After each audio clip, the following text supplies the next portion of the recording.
ਸ਼੍ਰੀ ਅਕਾਲ ਬੱਚਿਓ, ਕਿਵੇਂ ਹੋ ਤੁਸੀਂ ਸਾਰੇ? ਮੈਂ ਉਮੀਦ ਕਰਦੀ ਹਾਂ ਤੁਸੀਂ ਆਪਣੀ ਸਿਹਤ ਦਾ ਧਿਆਨ ਰੱਖ ਰਹੇ ਹੋਵੋਗੇ ਤੇ ਵਧੀਆ ਪੜ੍ਹਾਈ ਵੀ ਚੱਲ ਰਹੀ ਹੋਏਗੀ।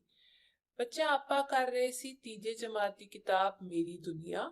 ਆਓ ਹੁਣ ਆਪਾਂ ਉਹਦਾ 16ਵਾਂ ਪਾਠ ਸ਼ੁਰੂ ਕਰਦੇ ਹਾਂ। ਪੰਖੁੜੀ ਦਾ ਸੰਦੇਸ਼।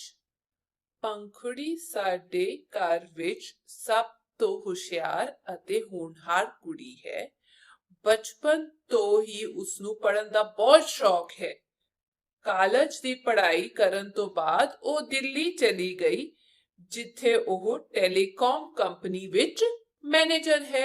पंखुड़ी बहुत होनहार है, पढ़दी है ते ओह वधिया नौकरी भी लग गई। ओह अपने दादा जी नाल बहुत प्यार करदी है। दिल्ली रहंदी होई भी ओह साडे सारियां नाल लगातार संपर्क विच रहंदी है। सानू उसदे संदेश मिलते रहंदे हन। बच्चों, सोचो कि पंखुड़ी अपने संदेश घर तक किवें पहुंचाउंदी होवेगी। ਉਹ ਤਾਂ ਦਿੱਲੀ ਰਹਿੰਦੀ ਹੈ ਤੇ ਦਾਦਾ ਜੀ ਨੂੰ ਜਾਂ ਘਰ ਦੇ ਬਾਕੀ ਸਦੱਸਿਆਂ ਨੂੰ ਉਹ ਕਿਵੇਂ ਦੱਸਦੀ ਹੋਏਗੀ ਆਪਣੇ ਬਾਰੇ।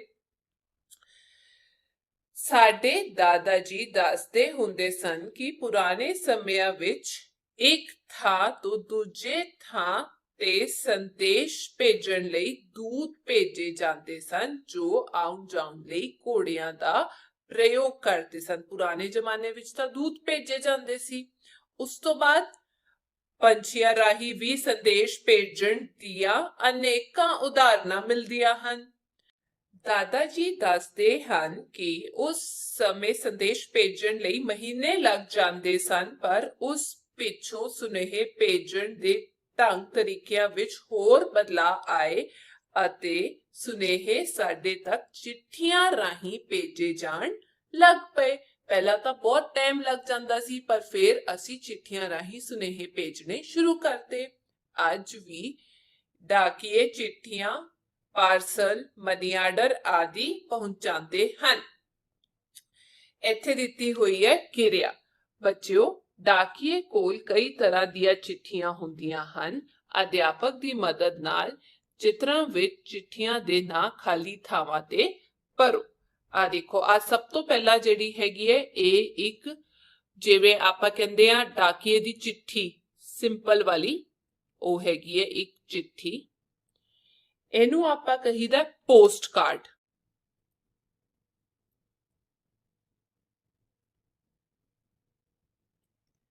ਫੇਰ ਦਿੱਤਾ ਹੋਇਆ ਇਹਨੂੰ ਕਹੀਦਾ ਪਾਰਸਲ ਤੇ ਇਹਦਾ ਨਾਂ ਲਿਖਿਆ ਹੋਇਆ ਦੇਖੋ ਰਜਿਸਟਰਡ ਲੈਟਰ।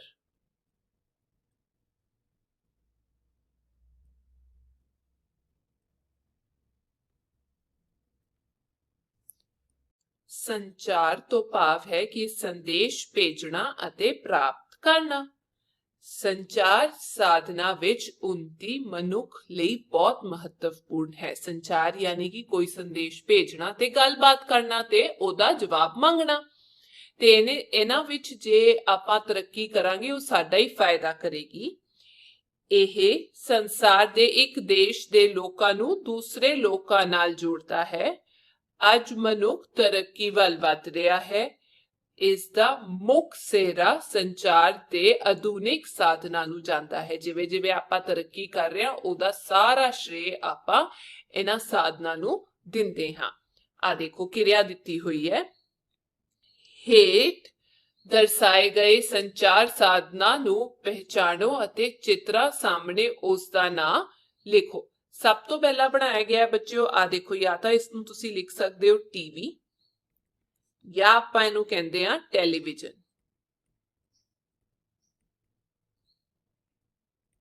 ਇਹ ਹੈਗਾ ਬੱਚਿਓ ਸੈਟੇਲਾਈਟ, ਉੱਤੇ ਹੁੰਦਾ ਹੈ ਸਪੇਸ ਦੇ ਵਿੱਚ। ਇਹਦੇ ਰਾਹੀਂ ਵੀ ਗੱਲ ਕੀਤੀ ਜਾਂਦੀ ਹੈ, ਇੰਟਰਨੈਟ ਇਸੇ ਰਾਹੀਂ ਆਉਂਦਾ ਹੈ। ਇਹਨੂੰ ਕਹੀਦਾ ਹੈ ਕੰਪਿਊਟਰ। ਅੱਗੇ ਵਧਦੇ ਆ।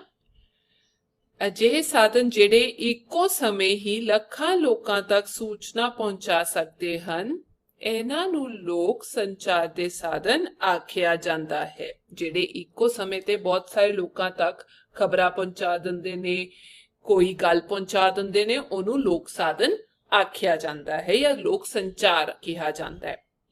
ਜਿਵੇਂ ਰੇਡੀਓ, ਟੈਲੀਵਿਜ਼ਨ, ਅਖਬਾਰ, ਰਸਾਲੇ, ਉਪਗ੍ਰਹਿ ਆਦਿ। ਪੰਖੜੀ ਦੁਆਰਾ ਸਾਡੇ ਕੋਲ ਸੰਦੇਸ਼ ਪਹੁੰਚਾਉਣ ਲਈ ਵੀ ਕਈ ਤਰੀਕੇ ਵਰਤੇ ਜਾਂਦੇ ਹਨ। ਕੀ ਤੁਸੀਂ ਬੁੱਝ ਸਕਦੇ ਹੋ? ਪੰਖੜੀ ਜਾਂ ਤਾਂ ਗੱਲ ਕਰਦੀ ਹੋਏਗੀ ਬੱਚਿਓ ਸਾਡੇ ਨਾਲ ਮੋਬਾਈਲ ਤੋਂ, ਜਾਂ ਫਿਰ ਉਹ ਇਸਤੇਮਾਲ ਕਰਦੀ ਹੋਏਗੀ ਫੋਨ ਦਾ, ਠੀਕ ਹੈ, ਇਸ ਤਰੀਕੇ ਨਾਲ, ਜਾਂ ਫਿਰ ਉਹ ਲਿਖਦੀ ਹੋਏਗੀ ਸਾਨੂੰ ਚਿੱਠੀਆਂ। ਅੱਗੇ ਦੱਸਿਆ ਗਿਆ ਹੈ, ਹੇਠਾਂ ਖਾਲੀ ਥਾਂ ਵਿੱਚ ਉਸ ਸਾਧਨ ਦਾ ਨਾਮ ਭਰੋ। ਆਓ ਅੱਗੇ ਭਰੀਏ। ਆਓ ਪੁੱਛੀਏ, ਮੈਨੂੰ ਕੀ ਕਹਿੰਦੇ ਹਨ? ਮੇਰੇ ਰਾਹੀਂ ਦੁਨੀਆ ਦੇ ਕੋਨੇ-ਕੋਨੇ ਵਿੱਚ ਸੁਨੇਹੇ ਤੁਰੰਤ ਹੀ ਪਹੁੰਚ ਜਾਂਦੇ ਹਨ।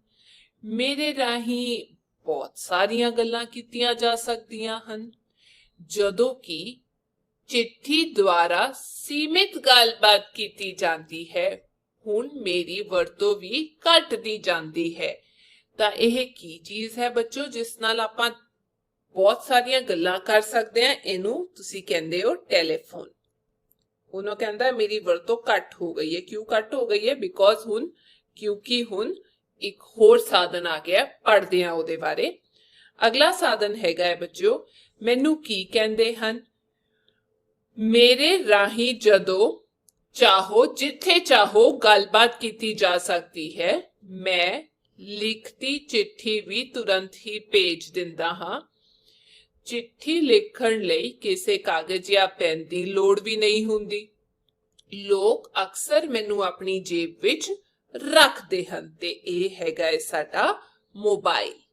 ਇਹਦੇ ਕਾਰਨ ਟੈਲੀਫੋਨ ਦੀ ਵਰਤੋਂ ਘੱਟ ਹੁੰਦੀ ਜਾ ਰਹੀ ਹੈ, ਕਿਉਂਕਿ ਹੁਣ ਆਪਾਂ ਮੋਬਾਈਲ ਜੇਬ ਵਿੱਚ ਰੱਖ ਕੇ ਤੁਰੇ ਫਿਰਦੇ ਹਾਂ। ਅੱਗੇ ਹੈਗਾ ਬੱਚੋ ਇੱਕ ਹੋਰ ਨਵਾਂ ਸਾਧਨ।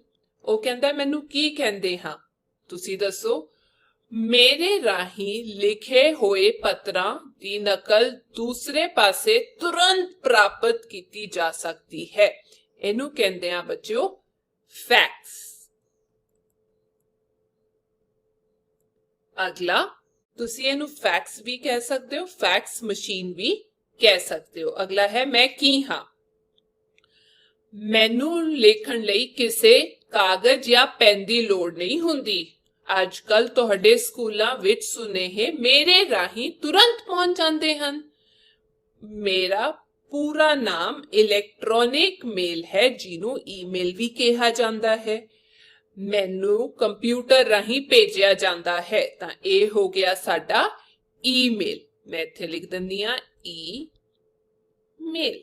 ਕੰਪਿਊਟਰ ਰਾਹੀਂ ਭੇਜਿਆ ਜਾਂਦਾ। ਪਹਿਲਾਂ ਚਿੱਠੀਆਂ ਲਿਖੀਆਂ ਜਾਂਦੀਆਂ ਸੀ, ਹੁਣ ਇਲੈਕਟ੍ਰੋਨਿਕ ਮੇਲ ਯਾਨੀ ਕਿ ਈਮੇਲ ਆ ਗਿਆ। ਅਗਲਾ ਕਹਿੰਦਾ ਮੈਂ ਕੀ ਹਾਂ? ਮੇਰੀ ਵਰਤੋਂ ਅੱਜ ਕੱਲ ਬੰਦ ਹੋ ਗਈ ਹੈ। ਪੁਰਾਣੇ ਸਮੇਂ ਵਿੱਚ ਮੈਨੂੰ ਜ਼ਰੂਰੀ ਖਬਰਾਂ ਜਲਦੀ ਪਹੁੰਚਾਉਣ ਲਈ ਵਰਤਿਆ ਜਾਂਦਾ ਸੀ। ਪਿੰਡਾਂ ਵਿੱਚ ਤਾਰ ਦੇ ਪ੍ਰਾਪਤ ਹੋਣ ਨੂੰ ਅਕਸਰ ਮਾੜੀ ਖਬਰ ਦਾ ਸੁਨੇਹਾ ਮੰਨਦੇ ਸਨ, ਕਿਉਂਕਿ ਜਦ ਜਲਦੀ ਖਬਰ ਪਹੁੰਚਾਣੀ ਹੁੰਦੀ ਸੀ ਤਾਂ ਮੇਰਾ ਇਸਤੇਮਾਲ ਕੀਤਾ ਜਾਂਦਾ ਸੀ। ਤੇ ਬੱਚਿਓ ਇਹਨੂੰ ਆਪਾਂ ਅੰਗਰੇਜ਼ੀ 'ਚ ਟੈਲੀਗ੍ਰਾਮ ਕਹੀਦਾ, ਤਾਰ ਵੀ ਕਹੀਦਾ। ਇੱਥੇ ਮੈਂ ਲਿਖ ਦਿੰਦੀ ਹਾਂ ਟੈਲੀਗ੍ਰਾਮ। ਅੱਗੇ ਵਧਦੇ ਹਾਂ ਬੱਚਿਓ, ਮੋਬਾਈਲ ਫੋਨ ਰਾਹੀਂ ਦੁਨੀਆ ਦੇ ਕਿਸੇ ਵੀ ਭਾਗ ਵਿੱਚ ਰਹਿ ਰਹੇ ਵਿਅਕਤੀ ਨਾਲ ਗੱਲਬਾਤ ਕੀਤੀ ਜਾ ਸਕਦੀ ਹੈ। ਅੱਜ ਕੱਲ ਮੋਬਾਈਲ ਫੋਨ ਜ਼ਿਆਦਾ ਪ੍ਰਚਲਿਤ ਹੋ ਗਏ ਹਨ, ਪਰ ਸਕੂਟਰ, ਮੋਟਰਸਾਈਕਲ ਜਾਂ ਕਾਰ ਚਲਾਉਂਦੇ ਸਮੇਂ ਮੋਬਾਈਲ ਫੋਨ ਤੇ ਗੱਲ ਕਰਨਾ ਖਤਰਨਾਕ ਸਿੱਧ ਹੋ ਸਕਦਾ ਹੈ। ਆਪਾਂ ਮੋਬਾਈਲ ਫੋਨ ਦੀ ਵਰਤੋਂ ਕਰਦੇ ਹਾਂ, ਪਰ ਜਦ ਅਸੀਂ ਗੱਡੀ ਚਲਾ ਰਹੇ ਹੁੰਦੇ ਹਾਂ ਤਾਂ ਸਾਨੂੰ ਮੋਬਾਈਲ ਦੀ ਵਰਤੋਂ ਨਹੀਂ ਕਰਨੀ ਚਾਹੀਦੀ। ਉਹ ਖਤਰਨਾਕ ਸਿੱਧ ਹੋ ਸਕਦਾ ਹੈ। ਇਸ ਕਾਰਨ ਕਈ ਦੁਰਘਟਨਾ ਵੀ ਹੋ ਸਕਦੀਆਂ ਹਨ। ਟੈਲੀਵਿਜ਼ਨ ਦਾ ਵੀ ਲੋਕਾਂ ਤੇ ਬਹੁਤ ਡੂੰਘਾ ਪ੍ਰਭਾਵ ਹੈ। ਪਰ ਬੱਚਿਓ, ਰੋਜ਼ਾਨਾ ਲਗਾਤਾਰ ਟੀਵੀ ਦੇਖਣ ਅਤੇ ਗੇਮਾਂ ਖੇਡਣ ਨਾਲ ਸਾਡੀਆਂ ਅੱਖਾਂ ਵੀ ਖਰਾਬ ਹੋ ਸਕਦੀਆਂ ਹਨ ਅਤੇ ਇਸ ਦਾ ਸਾਡੀ ਮਾਨਸਿਕ ਸਿਹਤ ਉੱਪਰ ਵੀ ਵੱਡਾ ਅਸਰ ਪੈਂਦਾ ਹੈ। ਇਹਦਾ ਮਤਲਬ ਸਾਨੂੰ ਘੱਟ ਟੀਵੀ ਦੇਖਣਾ ਚਾਹੀਦਾ ਹੈ ਤੇ ਗੇਮਾਂ ਵੀ ਘੱਟ ਖੇਡਣੀਆਂ ਚਾਹੀਦੀਆਂ ਨੇ, ਕਿਉਂਕਿ ਇਸ ਦਾ ਦਿਮਾਗ ਤੇ ਵੀ ਅਸਰ ਪੈਂਦਾ ਹੈ। ਪੰਖੜੀ ਨੇ ਮੈਨੂੰ ਦੱਸਿਆ ਸੀ ਕਿ ਸੰਚਾਰ ਦੇ ਇਹਨਾਂ ਤੇਜ਼ ਸਾਧਨਾਂ ਨੇ ਸਾਡੇ ਰਹਿਣ ਸਹਿਣ ਵਿੱਚ ਬਹੁਤ ਵੱਡੀ ਤਬਦੀਲੀ ਲਿਆਂਦੀ ਹੈ। ਅਸੀਂ ਪਲ ਭਰ ਵਿੱਚ ਦੁਨੀਆ ਦੇ ਕਿਸੇ ਵੀ ਕੋਨੇ ਵਿੱਚ ਰਹਿ ਰਹੇ ਕਿਸੇ ਵੀ ਵਿਅਕਤੀ ਨਾਲ ਸੰਪਰਕ ਕਰ ਸਕਦੇ ਹਾਂ। ਸਾਨੂੰ ਦੇਸ਼ ਦੇ ਵਿਕਾਸ ਲਈ ਇਹਨਾਂ ਸਾਧਨਾਂ ਦੀ ਢੁਕਵੀਂ ਵਰਤੋਂ ਕਰਨੀ ਚਾਹੀਦੀ ਹੈ। ਇਹ ਸਾਡੀ ਦੇਸ਼ ਦੇ ਵਿਕਾਸ ਲਈ ਵੀ ਬਹੁਤ ਜ਼ਰੂਰੀ ਹੈਗਾ। ਅੱਗੇ ਹੈਗਾ ਬੱਚਿਓ ਯਾਦ ਰੱਖਣ ਯੋਗ ਗੱਲਾਂ।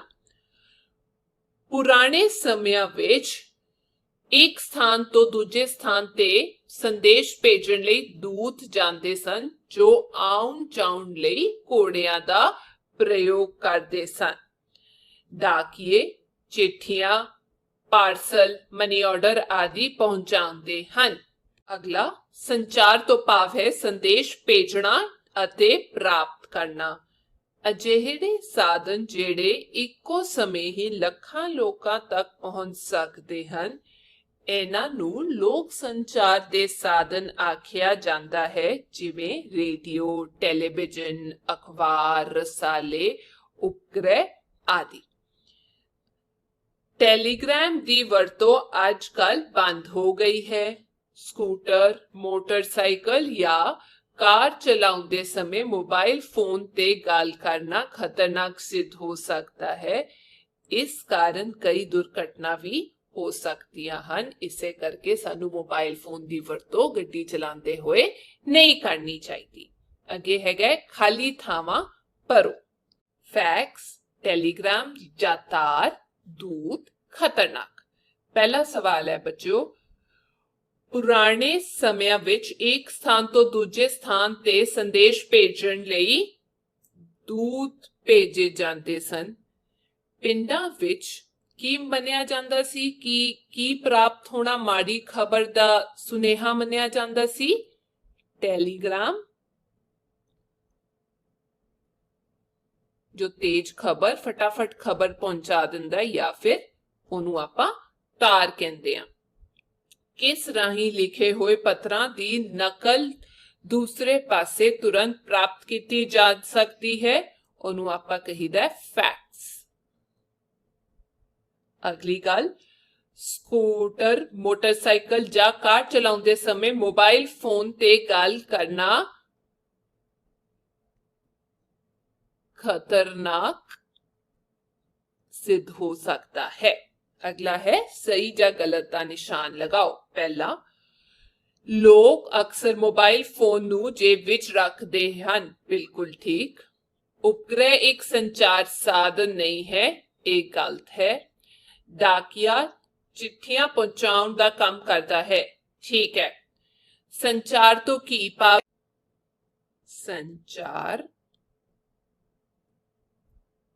तो भाव है संदेश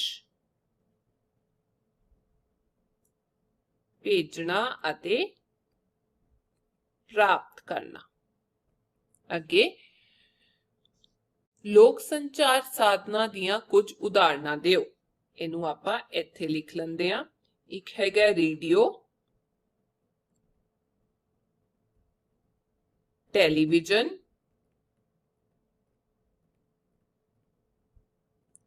अखबार,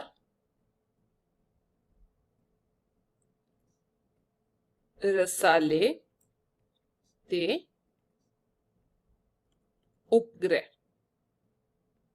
अगला सवाल, ईमेल तो की भाव है, यह किस तरह संदेश दा संचार करती है?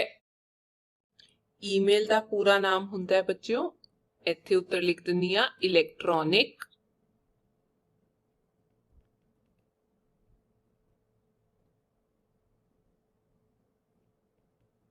ਮੇਲ।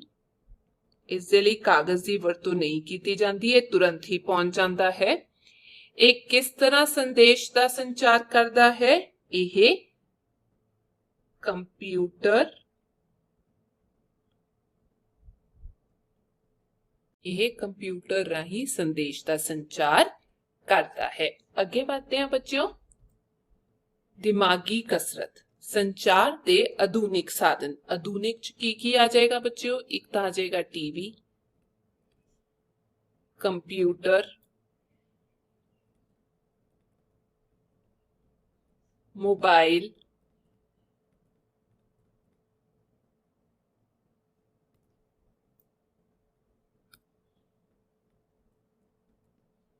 फैक्स मशीन,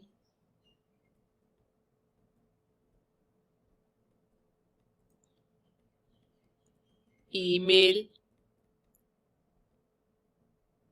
ते अखबार।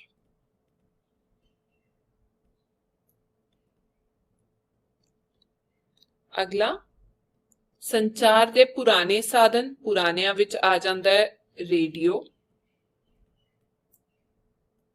चिट्ठियां,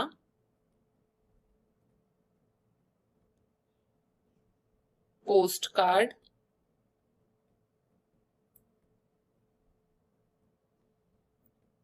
पार्सल भी हुंदे सी, ਉਹ ਹੁਣ ਵੀ ਹੁੰਦੇ ਨੇ ਤੇ ਇਸ ਦੀ ਥਾਂ ਤੁਸੀਂ ਲਿਖ ਸਕਦੇ ਹੋ ਟੈਲੀਗ੍ਰਾਮ, ਜੋ ਹੁਣ ਬੰਦ ਹੋ ਗਏ ਨੇ।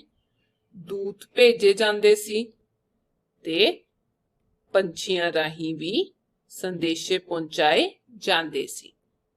ਇਹ ਸੀ ਬੱਚਿਓ ਅੱਜ ਦੀ ਕਲਾਸ। ਮੈਂ ਉਮੀਦ ਕਰਦੀ ਹਾਂ ਤੁਹਾਨੂੰ ਪਸੰਦ ਆਈ ਹੋਵੇਗੀ। ਹੁਣ ਆਪਾਂ ਅਗਲੀ ਕਲਾਸ ਮਿਲਾਂਗੇ। ਤਦ ਤੱਕ ਤੁਸੀਂ ਆਪਣਾ ਧਿਆਨ ਰੱਖਿਓ। ਸਤਿ ਸ਼੍ਰੀ ਅਕਾਲ।